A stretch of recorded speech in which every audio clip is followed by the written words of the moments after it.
Ndotja e detit merr për masa masive edhe pse jemi në prag të sezonit turistik.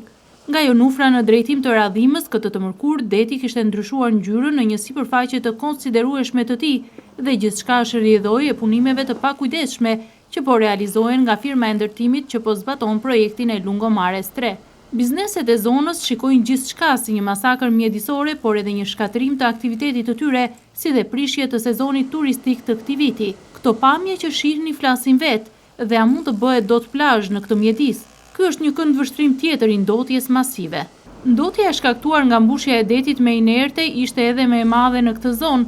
Llumi është shpërndar edhe më pak për shkak të erës së fortë bregdetare që ka përfshirë qytetin e Vlorës.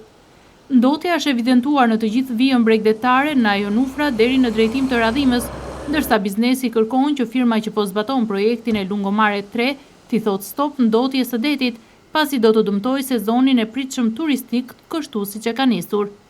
Një nga plazhet më të bukura të Vlorës është ndotur në nisje të këtij sezoni turistik. Në fakt, ky fenomen është ngritur me shqetësim edhe më parë nga televizioni 6+1 Vlora, por edhe këtë të mërkur ishte prezent. Si kundërndiqni, edhe pse subjektet kanë vendosur çadrat, uji i detit pranë tyre ka marrë ngjyrë të kuqëremt. Firma e cila është duke zbatuar projektin duhet të marrë masa dhe të mos vijojë me ndotjen, pasi në këto kushte është duke i shkaktuar një dëm të madh sezonit turistik dhe ekonomisë së bizneseve.